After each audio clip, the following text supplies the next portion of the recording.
same things.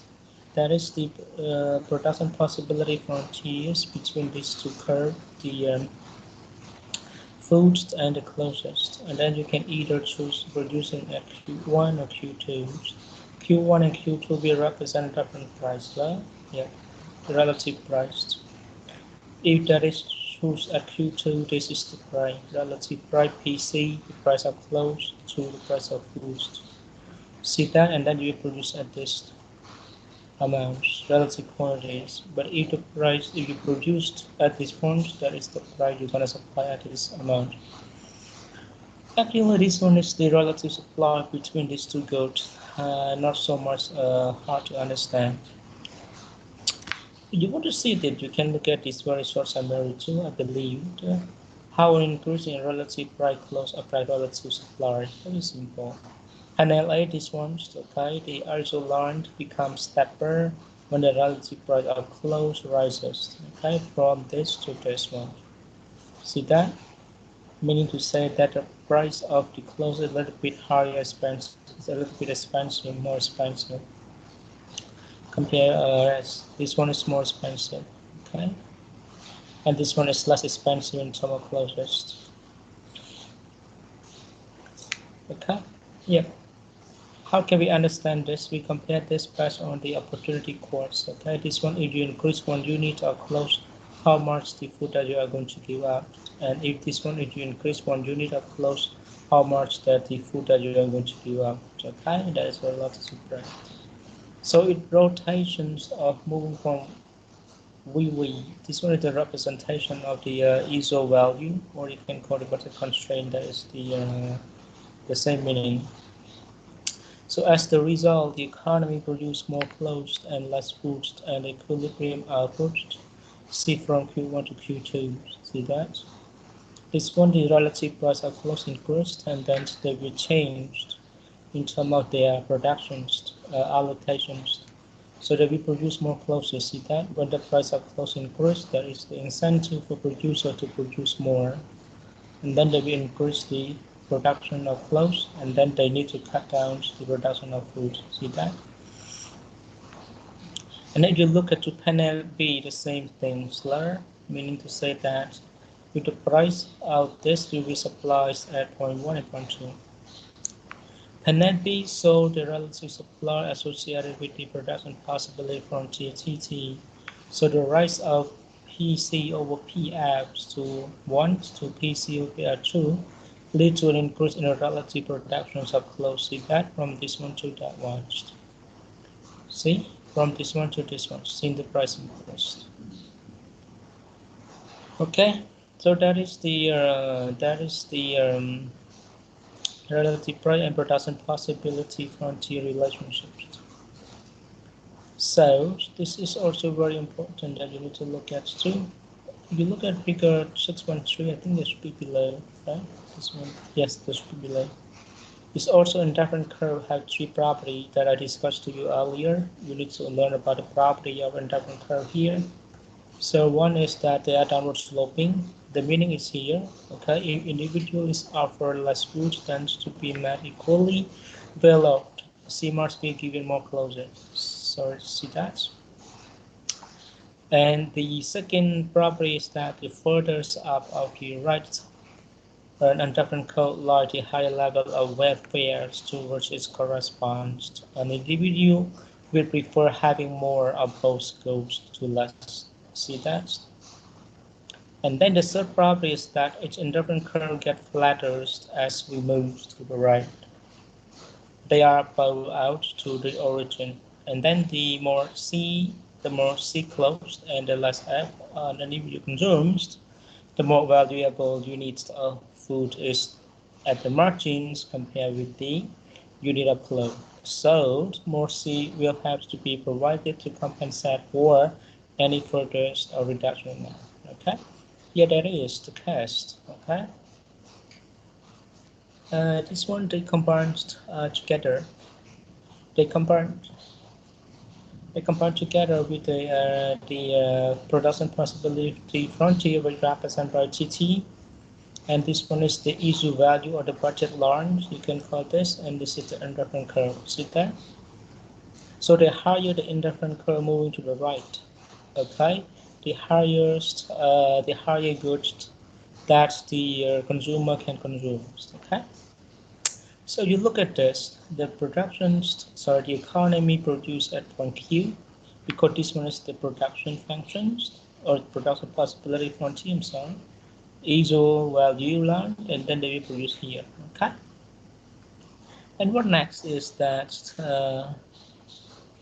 yeah, where the production possibility frontier is tangent, like I discussed to you, okay, to the hardest possible of ISO value learned. Okay, and then it consume at point T, because this one is the consumption curve. It's in different curve, but it represents the consumption, and then it measures the utilities. Okay. So consume at point T, where the ISO learned is the tangent to the higher possibilities frontiers. Higher possible in different curves. See that? So the economy produces more clothes than it consumes, therefore therefore export closes. Correspondingly, that consume more foods than it's produced and it's import foods. See that? I think very simple for this. This one is just like I talked to you. This is the a very simple mathematical representation. You can look at it. Okay. And this is the relative supply and this is the relative demand. Relative demand is represented by these two. Okay. Production and consumption, this one is relative supply and demand, that is the equilibrium. Okay. So effect in that is the effect in rising relative price of clothes and then gain from trade. Yeah. In panel A, the slope of the ISO value line is equal to minus the relative price of clothes compared to this one. Because why that is minus? Because that is the negative relationship between these two products. Okay, the price is moving different directions.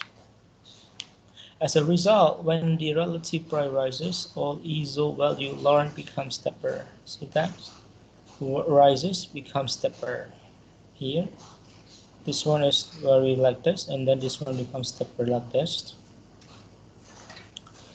And then in particular, the maximum value line rotated from VV1 to VV2. So the projections see from Q1 to Q2. Okay, yeah. First, you need to produce Q1 here. So now it's see this one, and then it produce a Q2 here. And then the consumption see from D1 to D2, right? Because when you produce these ones, you can consume at D1s, right?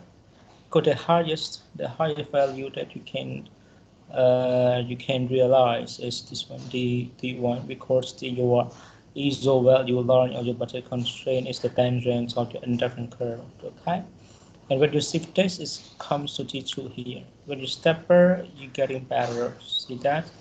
Meaning to say that you are able to consume more both goods. Okay. That's the case in terms of the relative price of clothes and cost, because you are good at producing clothes in this sense. So if the economy and the consumption moves, if the economy cannot trade, then it produce and consume at point D3. If there is no trade, of course. And if you look at two panels, panel B, that is about the relative supply and relative demand. Okay. Yep. Yeah. There is effect in terms of rising the relative price of clothes, and then on relative productions, it's moved from 1 to 2. Yeah, you produce this and then move to this one. Okay. And then if the economy cannot trade, they will produce at the equilibrium point. Okay. So the welfare changed, yes, in terms of trade. This one is just would like to explain you how can we get the gain from trade in this sense, okay? And then this part will tell you about the relative predeterminations. You can look at this. I think this one is a very interesting thing to look at a case study of this one, unequal gain from trade across the income distributions. I don't want to walk you through this, but if you have time, just get to know about this too. It's a very interesting thing to look at, How can the governments can, or how can the economy can redistribute the income which resulted from the gain from the international trade, okay? And normally it is unequal.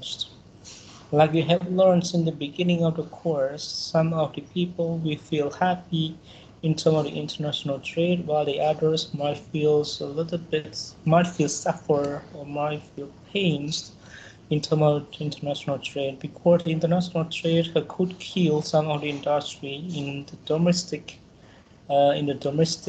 productions, and then it's gonna be suffer. Okay, so that is very interesting thing for you to look at, I believe. This one is just the it's just the empirical study for you to look at. This one is the gain from trade across the income distribution relative to median consumer. And then this one also the same. This one just put it together, okay? And this one is the equilibrium relative price and trade and associated with the trade flows. Like we discussed last time. Hello,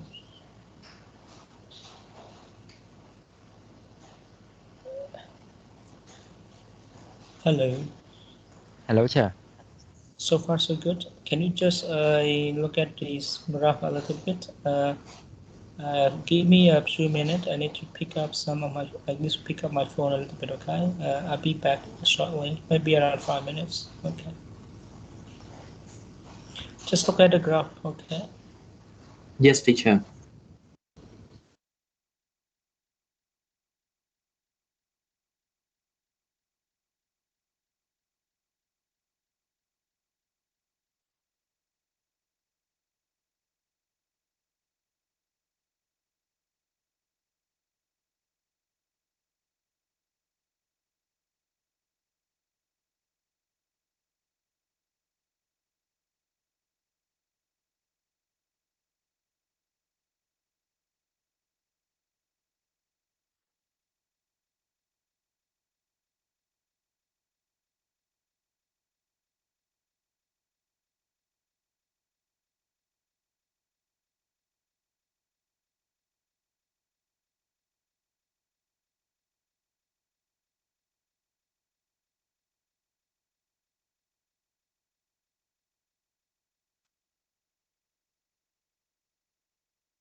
Okay, so yeah, this figure.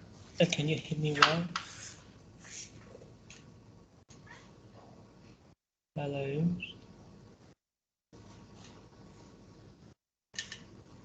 hello.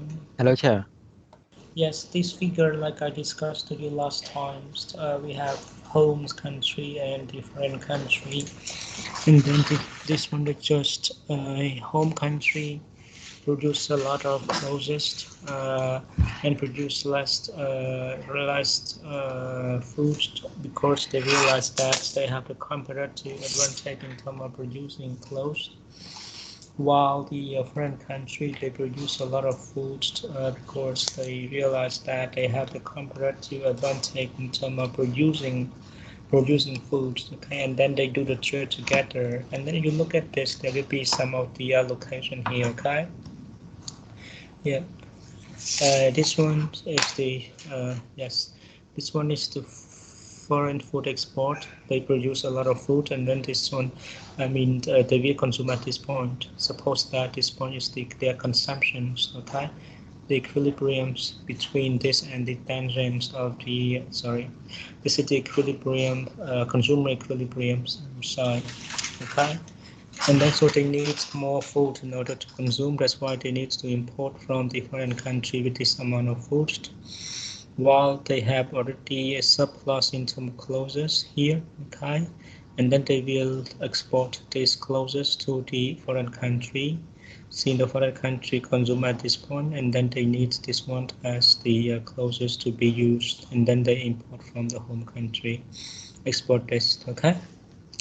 It's very similar to the graph that I discussed to you in the first sessions. Okay, and this one already trade flow already you understand. You remember this like that we discussed together about the moving the or reallocating the productions in their country, in their respective nation or country. Okay,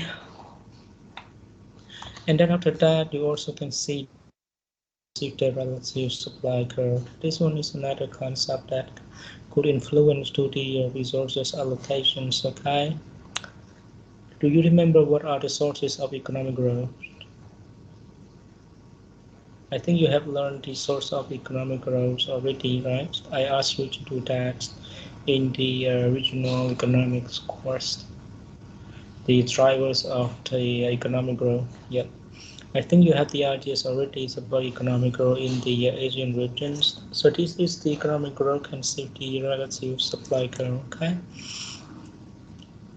And then we can just putting them together between the growth and the production possibility frontiers. And then you can, this one just bias, I don't want to discuss with this, but here, okay? When it can be observed graphically by seeing the shift of the production possibility frontiers, okay?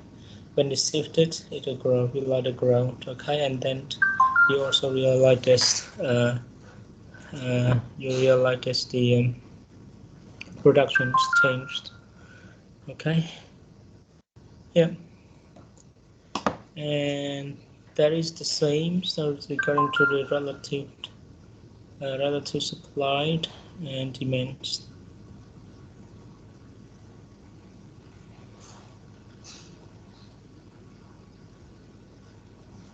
Okay, and that is the Paris score. I don't want to discuss this with you.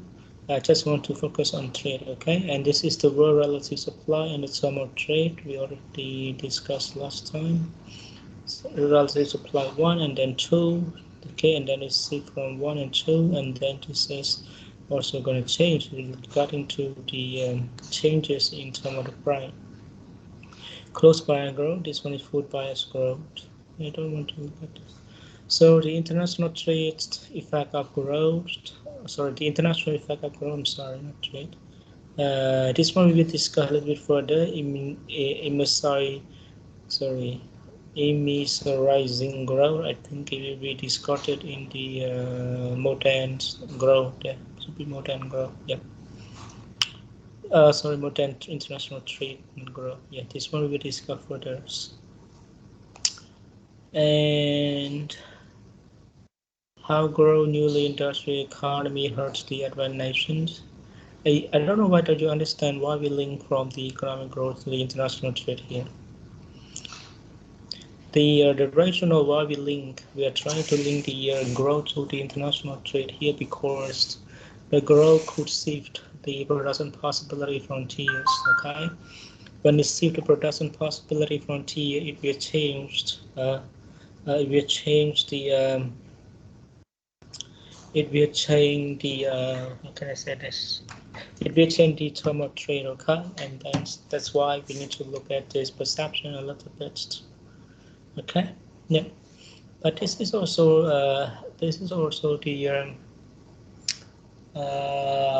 the conditions that people need to observe. Yeah, in terms of the growth effect to the international trade. Yeah. So this one is just a case study for you, okay, for the advanced nations. Okay, yeah. How this one gonna hurt the advanced nations? You can get through yourself. This one is the empirically proved. Yeah. See that evolution in terms of trade for the United States and Mexico. I think I discussed to you this impact on the rational. For the detail, you can go into further. And the tariff and export subsidy, I don't want to go into details too because this one we are going to discuss it into the in the international trade policy. Okay, for the second part of our course. Of course, the government can play the role in terms of this if they would like to maintain some of the sectors, or if the government would like to promote some of the sectors, they may play some of the policy. And normally there are only two policies that we discuss in the beginning of the course in terms of international trade. The first one we call it a tariff policy, and the second one we call it non-tariff policy. Okay, tariff policy we just place the taxes levy on the imported products and exported products. And there are three types of tariffs that we are going to discuss together. Specific tariff, ad valorem tariff, and also yeah, the one more tariff that we are going to discuss. I think this one I don't want to go detail into. This is the effect of international trade policy. Implication in terms of trade effect, who gain and who loses. This one is an interesting thing, especially for the term of trade. Some people they gain, some people they lose in terms of doing the trade together. And the reason because even though in the society, one society, some people gain, some people lose. Okay. Uh, Within the country level, we also observe those kind of things. Okay. Loss in terms of gaining less than the others. It doesn't mean you have a free trade and then you lost your country. No. In general, both parties will gain, but the reason is that some gained higher than the others. That's why some people might be losses too. Okay. In terms of what I'm trying to explain to you right now. So the international borrowing and lending, they just poll group and just give you additional ideas in terms of borrowing and lending. But this one is also the source of fund in terms of putting into the production possibility frontier and trade. Okay.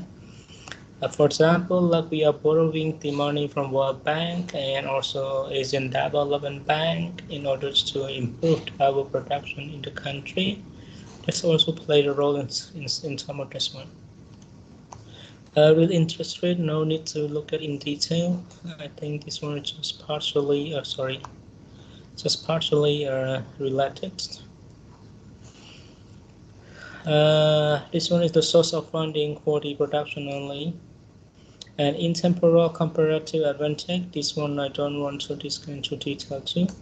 Okay, so that's it for the poll groupment, more standard theory for you. Okay. I think it gives you some further insight if you try to look at those into detail in terms of the standard model. Okay?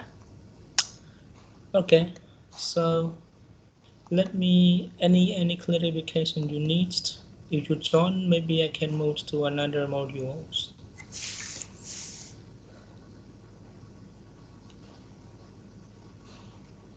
Okay, so let's move to another module then. We move to the hectares and all in modules. Let me open it for you.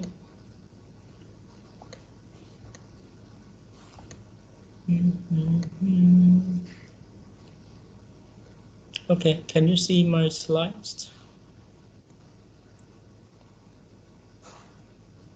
Yes. Okay, very good, thanks. Just wrap up for you a little bit. What you have learned so far, you have understand about the competitive advantage, absolute advantage. You learn about the recurrent trade models. You have learned with the standard trade models, okay? But before that, you also learn several things about the international trade theory and also what is the international trade and why people do the trade together, okay? And also you learn with the gravity models. So those what we have discovered together since the beginning until now. So what's next is the Hector's and Olin models, okay? So this one is the Hector and Olin series that is based on the two subsidiary theorems. That is the Hector theorems, okay? Or you can call it the Hector theorem. Sorry, not Hector. There should be Hector and Olin because they are two. Sorry, there are two guides introduce this theory. So what is the theorem? What are the theorem of the Hectors and Olins?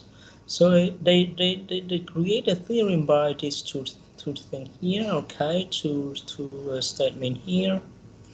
A nation will export the commodity whose production required the intensive use of the nation's relative abundance factors and import the commodity whose production required the intensive use of the nation's relatively scarce factors. Or you can call it as cheap and expensive, right? Like I discussed to you last time, why Cambodia export the agricultural commodities? Why not Cambodia export the laptop or automobiles? The problem is here because we have a lot of resources in terms of producing the agricultural commodities. That's why we decided to produce that product and then export it, okay, and import the computer, laptop, and automobile. And in the other word, you can say that relative factor abundant drives comparative advantage and a partner trade. You remember that? For the first the first theory that is introduced by Adam Smith, we just focusing only the absolute advantage you already learned, and then David Ricardo introduced the comparative advantage, and the way that Ricardo measure or defines which country has the comparative advantage, it's not the same as the chosen only, okay? Because David Ricardo, he believed in the comparing the opportunity course within the two product, right? And then when you studies about the standard model, they also they also comparing about the production possibilities frontiers in some of these two products, which mean they also focusing on the opportunity course, but they also include the other factors into their consideration, and then they develop the standard models. In this similar sense, Hector and Olin's saying or defining the country has the comparative advantage based on the factors abundant. Okay, factors abundant. Don't forget that. Okay. So, and then they also realized that the first one is the H&O theorem, and then they also have the factor price equalization theorem. I think like you have learned with the marginal rate of transformation, right? And I discussed to you about the capital and labor input for the productions in some of the rice sectors. We need 2 tractors and we need 5 people in order to produce 5 tons of rice per year. So you can't reallocate those kind of input And then when you just reallocate it, the price always adjusted, because that is the that is the market, yeah, competitive market. So it will adjust itself to the equilibrium. That's why that is the case. The factors price equalization theorem happens. So you look at the international trade, we bring about equalization in the relative and abundant return, sorry, absolute returns to the homogeneous factors across nations. Yeah, there are two factors like you have seen. We have industry sector, agricultural sector. People are moving from agriculture to industry sectors, and then the equalization in terms of the absolute value going to be happening across those sectors. Or in other words, you can say wage and other factors returns will be the same after specialization and trade occurs. Yep. So don't forget there are two theorems in terms of this, Hextras and Olin. The first one is the HO and H and O theorem, and the second one is the vector price equalization. Okay. Yeah. So now we are trying to demonstrate. You already understand the theorems or the foundations of this, and then now we're trying to demonstrate this theorem for you. Suppose that there are two countries with identical technology and societal preferences. They are the same. Identical means the same, okay? Exactly the same. And the nations are different in that one is relative labor abundant while the other is relatively capital abundant. Meaning to say that there is no social preference, no difference in terms of social preferences. There is no difference in terms of the technological adaptation or technological use or technological knowledge. And then what the difference is that these two nations, they differ in terms of labor and capital that they are having. See that? So the factor abundance is determined by the ratio of capital to labor available in the country. Just taking the ratio of these two things or two variables. And then the country with the greatest capital over labor or capital ratios. The ratio of capital to labor, you can call this one the same. Ratio is defined as being capital abundant. See that? So you just compare this. Greatest meaning to say that you have a capital than labor, right? If you compare this. And then you are capital abundant, meaning to say that you have a highest capital stocks compared to another country. So first, the commodities produce different in factor intensity. Factor intensity is determined by the ratio of the capital to labor required for the production of the commodities.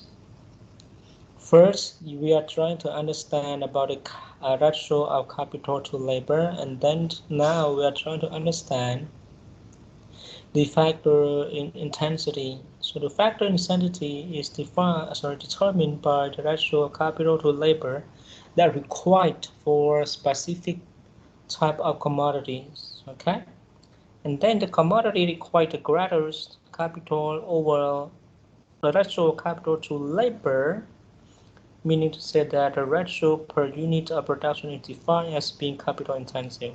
Okay, you just compare the ratio K over L, the result of K over L from one country to another in terms of one products, okay, of producing one products and then of one commodities, and then if you're seeing the greatest K over L ratio, the meaning to say that they are having the capital incentive on that commodities, okay. So under this assumption, PPF indicated the next slide. I think we learned this already. Under this assumption, the PPF indicated on the next slide will show the relative productive potential of the 13 nations. For example, if they have nation 1, if we have nation 1 is the labor abundance, okay, and nation 2 is the capital abundance, and commodity Y is labor intensive, meaning in order to produce commodity Y, we need more labor compared to capital. And commodity X is capital intensive, meaning to say that we need more capital in terms of producing good X, okay? relative to labor. Now what happened is here like this. Okay, that is the Hector theorem. You see this different? The production possibility function are the same. Had this one meaning to say that, let me show you.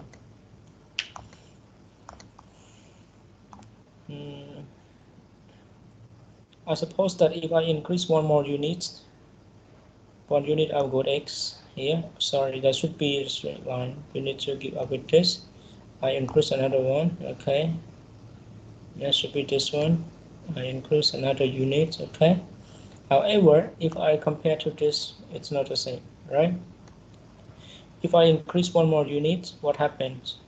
The way that I give up good Y is slower than this one, right?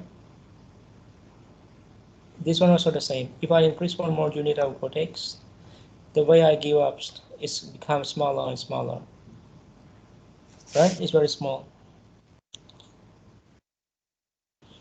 That's why you have seen here. See that? Next one is labor abundance in terms of producing, but while the good one is the labor intensive. See that? You see the difference here? You notice? Nation one is abundance, labor abundance, and then good Y is, or commodity Y is labor intensive. You see that? That's why they produce a lot of good Y compared to good X. While the nation two is in the difference or in contrast. It's capital abundance, and then the good X is capital intensive. That's why they produce a lot of good X in terms of this. So far so good.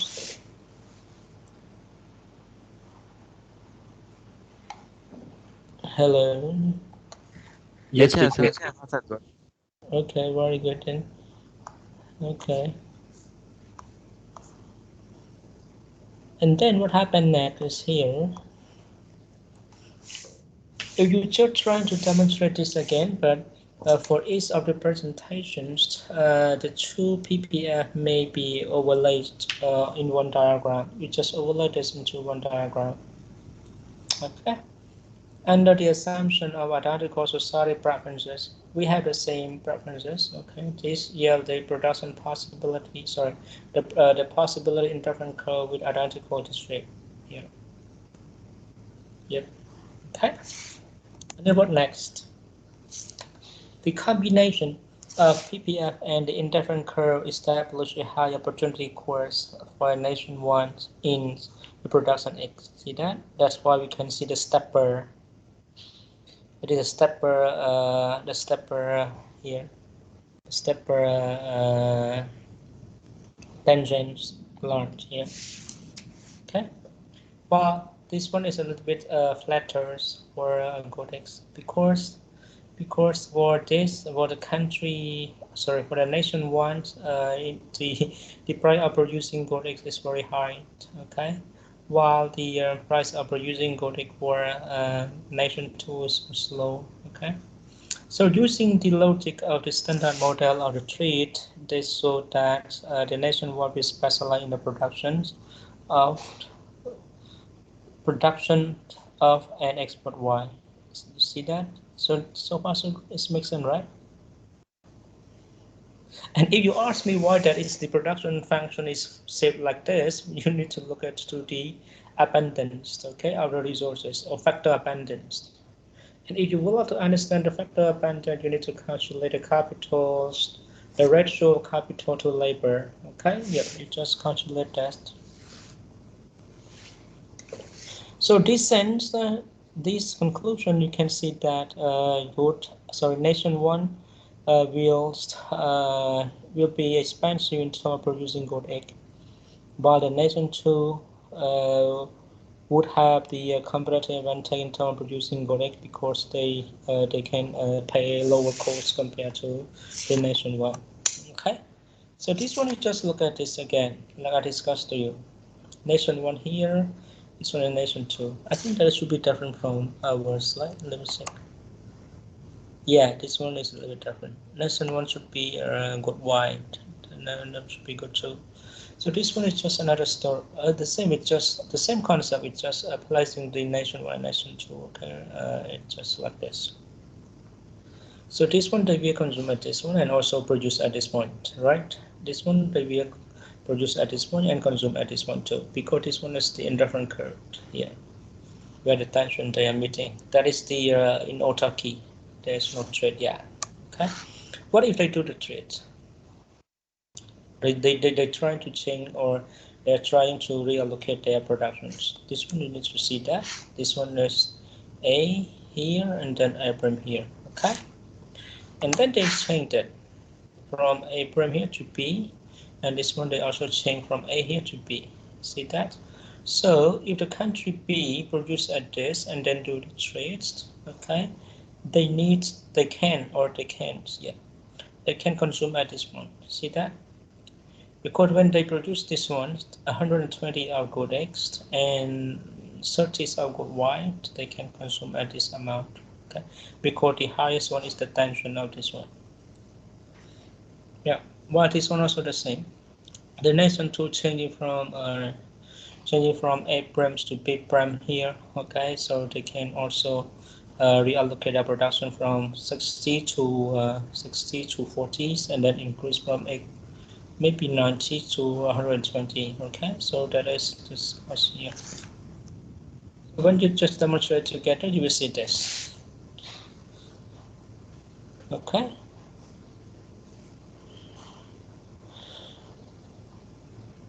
Yep. And then the factors prior equalization. Before we move to the second theorems, I just would like to clarify with you whether you have some doubt in terms of demonstrating the H and O theorem. Like we have learned in the very beginning of these modules, there are two main concepts that is developed under the Hutchinson-Olin model. The first theorem is Hutchinson-Olin theorem, and the second one is H and O theorem, and the second one is the factors per equalizations. Okay. Yeah. So far so good. Yes, teacher. Very good. Then I don't know whether you feel tired now or you want to move on. I think we have a lot for today.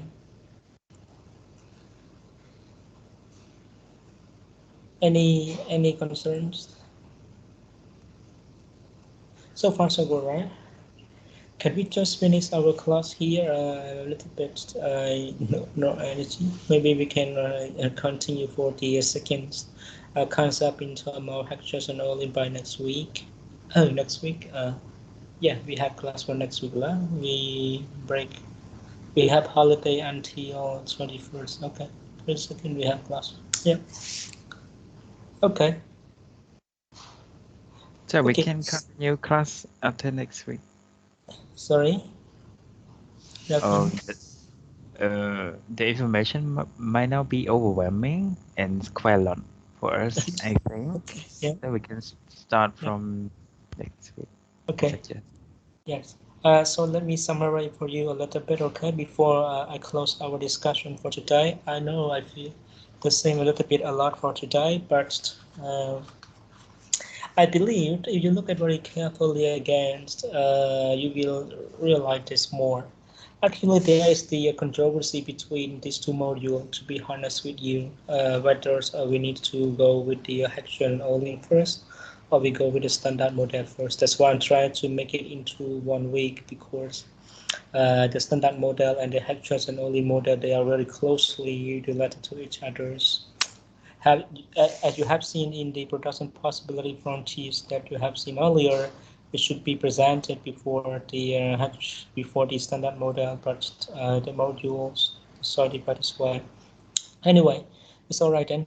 Okay, what you have learned for today, you have developed your understanding in terms of the standard model. Okay, you need to understand how can the standard model develops. Okay, and what are the competitive advantages that country could be realized. Okay, and once they realize they have the competitive advantage, how can they adjust their productions or reallocate their productions. Okay, and you need to explain how can they gain from their reallocate their productions. That is the standard model.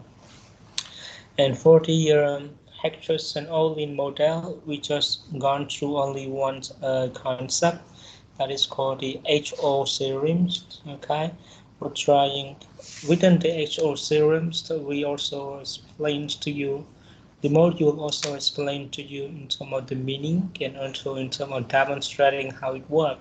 Okay, so that is the ideas that we have discussed together. Okay, I think that should be all from my side.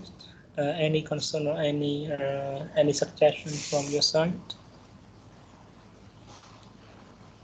Teacher, could you clarify about our midterm again? When is it? Sorry, Uh, David. rega- Regarding our midterm, when is it exactly? Oh, our midterm, I could not say to you right away right now, but it could possibly happen on 29th of November or 6th of December. Okay, just reserve your date within these two dates. Okay, 29th of November or 6th of December. Okay, Davin. How many? Yes, teacher. How many chapters will be it appear? Let me check in our module. I think that should be covered with the third series, as I remember correctly. Let me consult with my syllabus first. Okay, as I remember, that should be with the yeah, that should be until modern third series. Okay, so there will be one more module needs to be completed. Modern third series. Okay. So your midterm would be from the introduction to international trade, the gravity model, the Ricardian model, and then the standard trade model, and then the Hector's and Olin model, and lastly the modern the trade series. Okay, so there's around five or six, or one, two, three, four, five. There will be five modules that you need to put your consideration on. Okay, Davin, is that clear? Uh, Lecturer, I also have a question. Yes, yeah, very pleased. So may we know like the structure of the midterm, for instance, whether they are open-ended question or will there will be like calculations and graph drawing or something like that? I will let you know exactly by 20 seconds when I make up my mind. But last semester, not last semester, it's a bit last year, yes. Last year there are both the exercises and also the open-ended questions, yeah, or comprehensive questions. You can call that. But for this semester, I would not. I need to consult with the doctorate first, okay, and then I will let you know. I just set the date, okay, and then I may consult with the very senior professionals in your university, and then I'll let you know. But like I discussed to you last year's, there were two parts. The first one is the exercises. The second one is comprehensive questions. Okay, but I will make it clear by 20 seconds. Okay, yeah. Teacher, one more about homework. When is the deadline for that? Next week you can enjoy your holidays. No? Thank you, teacher. Yeah. Just only one page lah. It just like building more confidence in terms of discussing in different curve with you. Like I discussed to you, this one is already supposed to be finished in the microeconomic course because when we are studying about the utility, that should be presented during the class. But it's okay. That's why I'm just asking you to do the homework so you can build up this understanding or build up this knowledge, or it's just like a reminder. Sorry, if you already learned that concept. Okay. So next week you can just read it and then just make one pick summary. That's enough. I will create one folder in the Microsoft team, and then when you finish, just drop it into the Microsoft team. Okay. I don't think it's really necessary to set up the assignments. Maybe no. I just drop it into the creative folder for you. Okay. Okay, so far so good. Don't worry Yes, about yes, lecturer. it. I will make it clear for you by the 20 seconds. Okay. Thank you, lecturer. Thank you. Moni, is that all right? Yes, like yes, it's all right. Okay, very good. Saina, is that all right? Yes, Travis. Okay, okay. Hopefully you are all doing fine.